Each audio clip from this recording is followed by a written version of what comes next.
तो सबसे पहले न्यूज रूम लाइव में बात करेंगे रेसिडेंट डॉक्टरों की हड़ताल की। जी हां, नीट पीजी काउंसलिंग को लेकर आज रेसिडेंट डॉक्टर्स की हड़ताल जारी है। मुख्तलिफ अस्पतालों में ओपीडी की जो सेवाएं हैं वो बंद कर दी गई हैं और कई रियासतों का ताउन भी इसमें हासिल है। आपको बता दें कि दरअसल federation of resident doctors association ने गुज़िश्ता रोज बंद का ऐलान किया था, जिसके बाद सफदरगंज अस्पताल, आरएमएल समेत दीगर अस्पतालों के डॉक्टरों ने आज ओपीडी में मरीजों का इलाज न करने का फैसला किया है। आपको बता दें कि दिल्ली के साथ साथ कई रियासतों ने इस हड़ताल में अपना ताउन देने का फैसला किया है। दिल्ली के साथ साथ कर्नाटक, महाराष्ट्र, राजस्थान, मध्य प्रदेश, गुजरात समेत कई दीगर रियासतों में डॉक्टरों ने आज ओपीडी में मरीजों का इलाज न करने की बात कही है। इसके साथ ही इसका असर एनसीआर में भी नजर आएगा।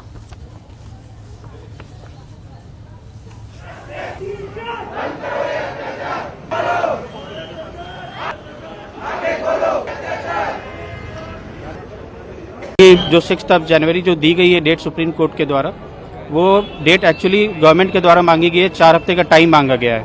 तो ये 4 हफ्ते क्यों चाहिए? इन्हें रिजर्वेशन पॉलिसी जो मॉडिफाई करना है वो अगले सेशन से करें, अभी ये सेशन चलने दें।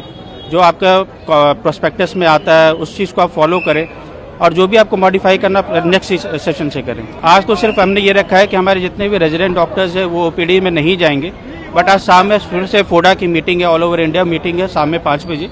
उसमें हम ये डिसाइड करेंगे कि मंडे से हम सारे इलेक्टिव जो भी रूटीन सर्विसेज है वो होल्ड करने की बात करेंगे। जो नॉर्मली फर्स्ट ईयर पीजी का जो बैच आना होता है वो मई में, जून में ज्वाइन कर लेता है, पर क्योंकि काउंसलिंग बार बार डिले होती आ रही है, हम काफ़ी टाइम से उस कोर्ट केस को फॉलो कर रहे थे। हम बड़ा पेशेंटली वेट कर रहे थे कि सुप्रीम कोर्ट और जो गवर्नमेंट है, पूरा जो सिस्टम है। अभी का डिफरेंस क्या है? हमारा प्लान ये है कि आज तो हमने एक सिंबॉलिक प्रोटेस्ट रखा है, क्योंकि हमने ओपीडी में जो रेजिडेंट्स हैं उनकी सर्विसेज को सस्पेंड किया है और हम चाहते हैं कि जो सिस्टम है वो जल्दी से जल्दी नीट पीजी काउंसलिंग को एक्सपीडाइट कराए, उसको फास्ट ट्रैक कराए, ताकि जो जूनियर्स है, जो जूनियर रेजिडेंट्स का बैच है वो जल्दी ज्वाइन करे। अगर हमारी मांगे नहीं पूरी होती हैं, कुछ अच्छा रिस्पॉन्स हमें नहीं आता है, तो हम फर्दर इस प्रोटेस्ट को आगे लेके जाएंगे और जो रूटीन सर्विसेज हैं उनको भी हम सस्पेंड कर देंगे।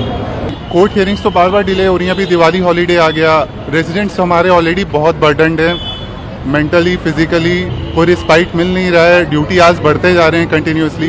फर्स्ट ईयर जो है उनका स्ट्रेच होकर सेकेंड ईयर में कंटिन्यू हो गया है। तो मतलब body after all A doctor is also a human being, उसको आप कितना स्ट्रेस करोगे और दोगे।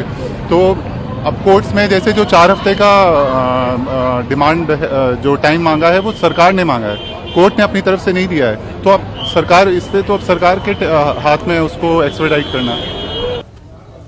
ज़राई कवानीन को वापस लेने के ऐलान के बाद से उसको मनसूख करने के ज़िम्न में जो तमाम तर कार्रवाइयाँ हैं वो पूरी की जा रही हैं मरहलेवार तरीके से। इसी ज़िम्न में मरकजी वज़ीर ज़राअत नरेंद्र सिंह तोमर ने ऐलान किया है कि 29 नवंबर को जब पार्लियामेंट के विंटर सेशन का आगाज़ होगा, पहले ही दिन ज़राई कवानीन को वापस लेने की कवायद शुरू की जाएगी। पहले ही दिन वापस लेने का बिल पेश किया जाएगा और साथ ही उन्होंने कहा कि इसको लेकर जो किसानों के और मुतालबात हैं उनको लेकर भी एक कमेटी तश्कील दी गई है। और उन्होंने क्या कुछ कहा, ये सुनते हैं। संसद प्रारंभ के दिन तीनों कृषि कानून संसद में रिपील करने के लिए प्रस्तुत किए जाएंगे। साथ ही प्रधानमंत्री जी ने जीरो बजट खेती, क्रॉप डाइवर्सिफिकेशन, एमएसपी को और प्रभावी, पारदर्शी बनाने जैसे विषयों पर विचार करने के लिए एक समिति बनाने की घोषणा की है। तो जनूबी अफ्रीका में जब से कोरोना के नए वेरिएंट का खुलासा हुआ है उसके बाद से हिंदुस्तान में भी ये तशवीश का बाइस बन गया है। मरकजी हुकूमत से लेकर रियासती हुकूमत सब फिक्रमंद हो गई हैं। वहीं इस वेरिएंट से निपटने के लिए गुजरात हुकूमत ने फैसला किया है। गुजरात हुकूमत ने जनूबी अफ्रीका से आने वालों के साथ साथ और भी कई बड़े शहरों के आने वालों के लिए RT-PCR टेस्ट को लाजमी करार दिया है, जिसमें हांगकांग, जिम्बाब्वे, मॉरिशस, ब्राजील, चीन, बर्तानिया और बांग्लादेश के लोग शामिल हैं। ख्याल रहे कि गुज़िश्ता दिनों जनूबी अफ्रीका में नए वेरिएंट की तशखीस हुई है, जिसके बाद से इस वायरस के फैलाव को रोकने के लिए दुनिया भर के ममालिक हरकत में आ गए हैं।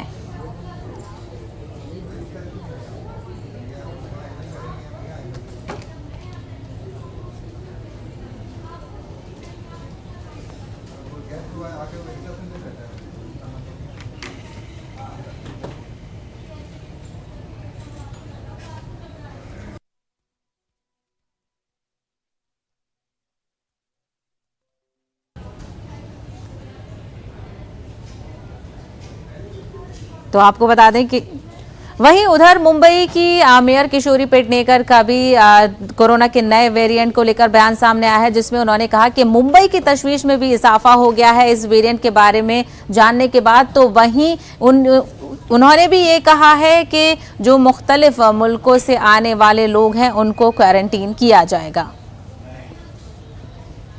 कोरोना का नया वेरिएंट आने के कारण बहुत ही मुंबई में चिंता बढ़ गई है, लेकिन दक्षिण अफ्रीका की तरफ से जो प्रवासी आ रहे उनको क्वारंटाइन किया जाएगा। जो प्रवासी आ रहे उनको जो दक्षिण अफ्रीका हो या दूसरे देश से आते कंट्री से, तो उनको जीनोम सीक्वेंसिंग का चेक करना पड़ेगा। उसके बाद जो हमारे देश में आते तो उनको क्वारंटाइन करके वो सब चेकिंग होने के बाद ही छोड़ा जाएगा। नाता आ रहा है क्रिसमस, शायद बहुत से लोग अलग अलग देश से अपने भारत देश में, अपने महाराष्ट्र में, अपने मुंबई में आ सकते हैं। इसीलिए उनको ये पूरी जो बदलाव हुआ विषाणु है, जिसको हम कोरोना कहते हैं, उसके लिए ये सब दक्षता ली जा रही है महानगर पालिका से। जो यूरोप देश से आते हैं, जो अलग अलग देशों से आते हैं, उनके बारे में सोचना जरूरी है। इसीलिए जीनोम सीक्वेंसिंग जिनका टेस्टिंग होगा वो पूरा निर्णय महानगर पालिका ने लिया है। तो वहीं टीम इंडिया के जनूबी अफ्रीका के दौरे पर भी कोरोना के नए वेरिएंट का खतरा है वो मंडराने लगा है। बीसीसीआई की तशवीश में भी इजाफा हो गया है। इसी को देखते हुए बीसीसीआई ने मीटिंग का इनेकाद किया है, जिसमें कोरोना के नए वेरिएंट की सूरत हाल का जायजा लिया जाएगा। और आपको बता दें कि जिस पर जनूबी अफ्रीका दौरे पर गौर खौस किया जाएगा। इंडिया की टीम फिलवक्त जनूबी अफ्रीका के दौरे पर है। वहां से मिल रही इत्तलात पर बोर्ड के ओहदेदारान तबादले ख्याल करेंगे। इसके बाद जनूबी अफ्रीका क्रिकेट बोर्ड से बातचीत की जाएगी। मुख्तलिफ पहलुओं पर गौर करने के बाद ही कोई हतमी फैसला लिया जाएगा। टीम इंडिया का मुजव्वजा दौरा 17 दिसंबर से 26 जनवरी तक है। शेड्यूल के मुताबिक टीम इंडिया टेस्ट, वनडे और T20 सीरीज खेलेगी।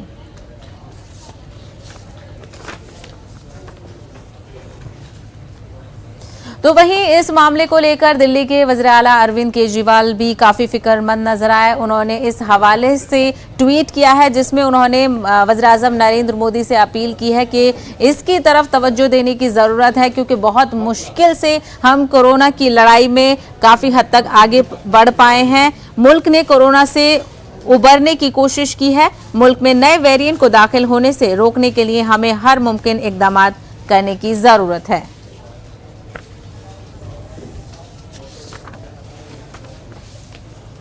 वहीं आज के कोरोना के एदादोशुमार की बात कर लेते हैं। तो वजारत सेहत की जानिब से जारी करदा एदादोशुमार के मुताबिक मुल्क में आज 8000 से ज़ायद कोरोना के नए मामलों की तस्दीक हुई है। वहीं अगर अमवात की बात करें तो आज कोरोना से पिछले 24 घंटों में 465 अमवात दर्ज की गई हैं और गुज़िश्ता 24 घंटों में 10,000 से ज़ायद मरीज सेहतयाब हुए हैं।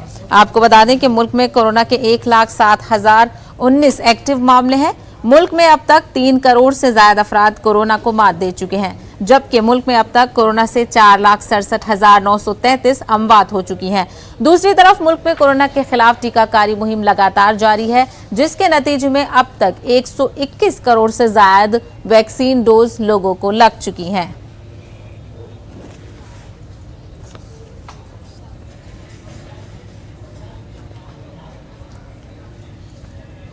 उधर कोरोना के मामलों में एक तरफ कमी आ रही है, तो कुछ ऐसे इलाके हैं और रियासतें हैं जहां पर कोरोना के मामलों में थोड़ी सी बढ़ोतरी हुई है। अगर बात करें कर्नाटक और तेलंगाना की, तो कर्नाटक के एक कॉलेज में और वहीं तेलंगाना की महेंद्रा यूनिवर्सिटी में कोरोना के नए मामलों की तस्दीक हुई है, जो कि तशवीश का बाइस है। जराये के मुताबिक महेंद्रा यूनिवर्सिटी में स्टाफ और तलबा समेत कम से कम 30 अफराद कोरोना पॉजिटिव पाए गए हैं, जबकि कर्नाटक के धारवाड़ में 281 तलबा कोरोना से पॉजिटिव हुए हैं।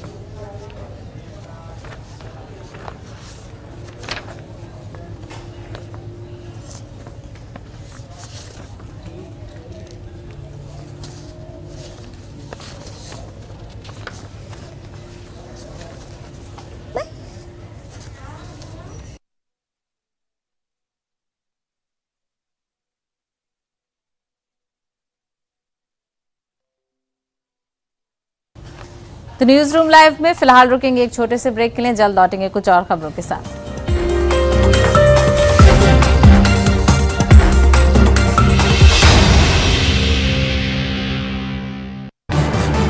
ब्रेक के बाद आपका खैर मकदम है। बात करेंगे मध्य प्रदेश की। तो मध्य प्रदेश में शिवराज सिंह हुकूमत नामों को बदलकर तरक्की की नई इबारत लिखने की तरफ गामजन है। एक के बाद एक जगहों के नाम शिवराज सिंह हुकूमत की तरफ से तब्दील किए जा रहे हैं और आज जिसकी बात हम करेंगे वो है मिंटो इबारत।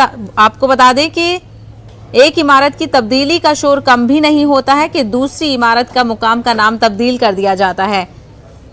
तो कई मुकाम के नाम मध्य प्रदेश में तब्दील किए जा रहे हैं। हबीबगंज थाना और ईदगाह हिल्स का नाम बदलने का शोर अभी जारी ही था कि वजीर आला शिवराज सिंह ने भोपाल के तारीखी मिंटो हॉल का नाम बदलकर कुशाभाऊ ठाकरे किए जाने का ऐलान कर दिया है। आपको बता दें कि भोपाल के मिंटो हॉल की तामीर भोपाल रियासत की आखिरी खातून फरमा नरवा नवाब सुल्तान जहां बेगम के अहद में उस वक्त की गई थी जब लॉर्ड मिंटो जनवरी 1910 में भोपाल में आए थे। लॉर्ड मिंटो ने इस इमारत में कयाम किया था।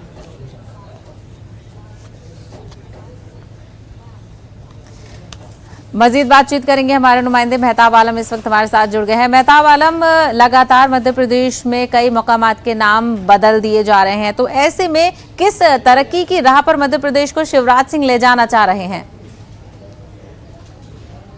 यकीनी तौर पर अगर मध्य प्रदेश की बात करें तो हालिया दिनों में कई नाम तब्दील किए गए और उन नामों को लेकर जो है जब जिस तरह से पॉलिटिकल पार्टीज के तो अपने एजेंडे अलग होते हैं, लेकिन अगर समाजी तंजीमों की बात करें तो उनमें एक तशवीश पाई जाती है। इस वक्त हमारे साथ मध्य प्रदेश जमीयत उलमा के साथ हाजी हारून साहब बैठे हुए हैं। हाजी साहब जानना चाहिए, एक तरफ जो है मध्य प्रदेश में जो है बार बार भी जो है हबीबगंज स्टेशन का नाम बदला, उससे पहले कोलार का नाम बदला गया, उससे पहले बैरागढ़ का नाम बदला गया और फिर ये नाम बदला जा रहा है कि जो है मंटो हॉल का नाम बदला कुशाभाऊ ठाकरे रखने का ऐलान किया गया है। बिस्मिल्लाहिर्रहमानिर्रहीम।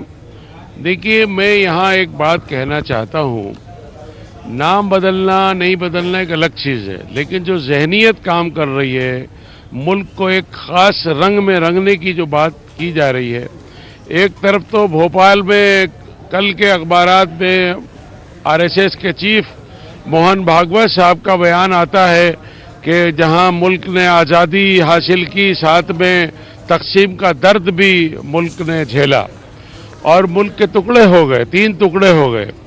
मैं यहाँ ये कहना चाहता हूँ, हम जमीयत उलमा हिंद से ताल्लुक़ रखते हैं और जमीयत उलमा वो जमात है जिसने तकसीम की पुरजोर मुखालिफत की थी।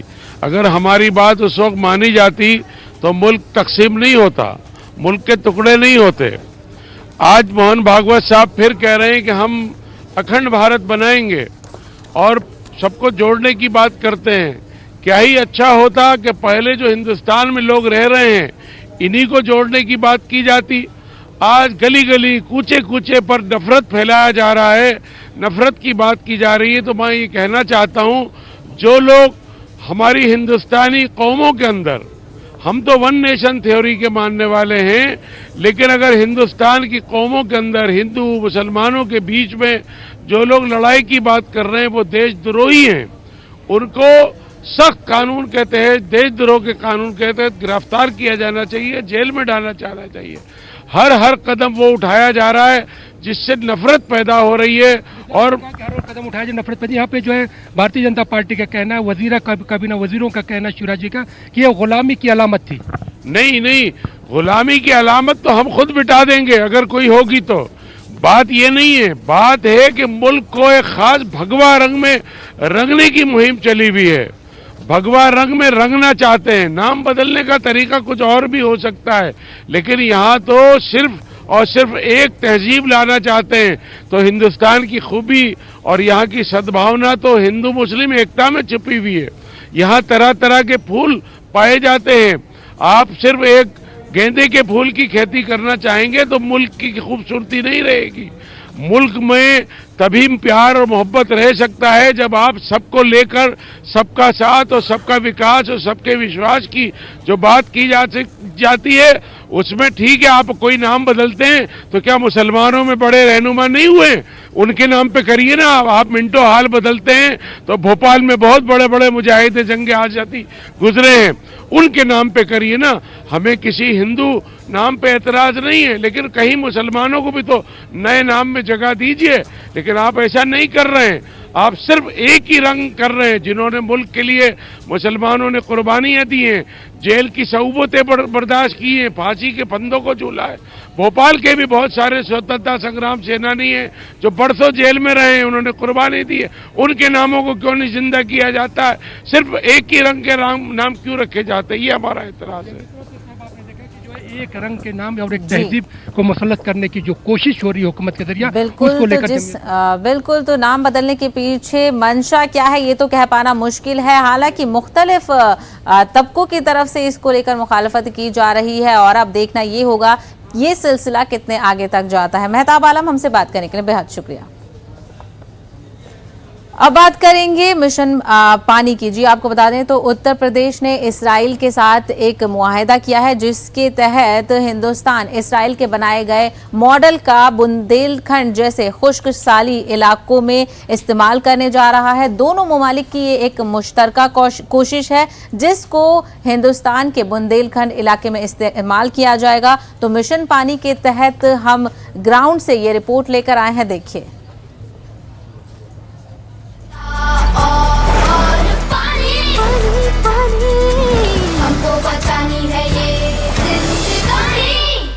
A few years ago to be a place for a new cooperative and cooperation between the states of Israel and India. In Bundelkhand region, the water are scarce. Following a climate change, there is a very low precipitation. In the last year, water availability reduced by more than 50%. Today we start the first step of the project by visiting in Ganga Valley and meeting with the stakeholders from the local community, the farmers, and the local technical people in the administrative level in the region that deal with water and agriculture and irrigation in the area. We are understanding that the solution cannot be copy-paste from Israel, but some of the model can modified and can be tailor-made to the condition here in the Ganga Valley. We think there is a way forward using efficient drip irrigation system, efficient crop and rotation, allowing the farmer to have a larger income throughout the years, and using advanced water management solution. Israel चूँकि बहुत ही advance है इस संबंध में, water treatment के लिए, अपने पानी के लिए विश्व में जाना जाता है, तो यूपी गवर्नमेंट ने 20 अगस्त 2019 को हम लोगों ने इनके साथ एक MOU साइन किया है कि ये अपनी टेक्नोलॉजी लेके आएंगे और हमारे इस एरिया को बताएंगे कि हम क्या ऐसी टेक्निक यूज़ करें जो कि हमारे लिए पानी पूरे साल तक उपलब्ध हो। अगर हमारे पास पूरे साल तक पानी उपलब्ध होगा तो हम एक और चक्र का पानी खेती यूज़ कर पाएंगे।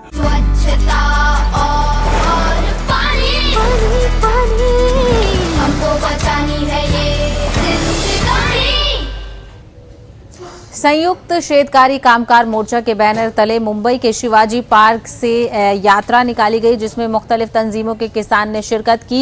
इस यात्रा में जो लखीमपुर सानेहा में किसानों की मौत हुई थी उनके लिए अस्थि कलश के साथ ये यात्रा निकाली गई। जो किसान इस यात्रा में मौजूद थे उनसे हमारे नुमाइंदे ने खास बातचीत की। संगठन का मोर्चा शिवाजी बाग पहुंच चुका है। क्लश यात्रा है, ये देख सकते हैं किस तरह से यहाँ पे क्लश यात्रा पहुंची हुई है और देश भर में जिस तरह से किसानों का विरोध रहा है और महाराष्ट्र में भी किसान संगठनों ने मिलकर जमकर एक साथ इस लड़ाई में शामिल हुए और अब 2 दिन के लिए पूरे महाराष्ट्र में महज सिर्फ जो क्लश यात्रा है वो यहाँ पे जाएगी और किस तरह से पूरा शेड्यूल होगा हम जानने की कोशिश करते हैं। हमारे साथ किसान नेता अजीत दौले जी हैं, उनसे बात करते हैं। सर, ये 2 दिन है, बाकायदा क्लश यात्रा है, पूरे महाराष्ट्र में निकाली जा रही है, किस तरह से इसका पूरा शेड्यूलिंग हो रहा है? पुणे से हम निकले थे, महात्मा फुले की वाड़ा से लेके पूरे 1.5 महीना गांव-गांव में महाराष्ट्र में ये कलश यात्रा गई। आज महाराष्ट्र भर के लोग यहाँ पे आने वाले हैं और यहाँ पे शिवाजी महाराज को वंदन करके फिर बाबू गेनू जी के को वंदन करके हम जाएंगे आज़ाद मैदान। कल हजारों की तादाद में लोग आ जुटेंगे और वहाँ पे किसान कामगार पंचायत बड़ी मात्रा में होगी और पूरा महाराष्ट्र इस आंदोलन के पीछे खड़ा है, किसान कामगार खड़े हैं। ये पूरे ताकत के साथ ये संदेश पूरे देश भर में दिया जाएगा। जिस तरह देखा गया है कि कई तरह के आंदोलन किए गए हैं और साथ ही केंद्र सरकार ने इस पूरे बिल को वापस भी ले लिया है। महाराष्ट्र सरकार में भी इस बिल को लेकर कहीं ना कहीं आप लोगों की मांग थी। दूसरा और जो 3 मांगे हैं जिसमें जो किसान आंदोलन के दौरान जो केसेस किए गए हैं वापस, वो किस तरह से दबाव बनाया जाएगी, राज्य सरकार से चर्चा की जाएगी और केंद्र सरकार से बात? देखिए, जब केंद्र सरकार ने वो तीनों कानून खारिज कर दिए हैं तो महाराष्ट्र सरकार ने बनाए हुए कानूनों का कोई मतलब नहीं रहता। महाराष्ट्र सरकार उसको वापस लेगी, ये हमारा विश्वास है। जो मिनिमम सपोर्ट प्राइस का जो कानून है वो केंद्र में बनना चाहिए। महाराष्ट्र के किसानों की वो मांग है और उसके लिए पूरी ताकत के साथ हम जुटेंगे। 2 दिन तक महाराष्ट्र और मुंबई में इसी तरह से ये कलश यात्रा निकाली जाएगी और किसानों के जो नेता हैं उनका साफ तौर पे यही कहना है कि किसानों के सम्मान में और जो उनके नेता है वो उतरे मैदान में और किसानों की जो मांगे हैं वो पूरी होनी चाहिए। मुंबई से संतोष डिसले के साथ वसीम अंसारी, न्यूज़ 18।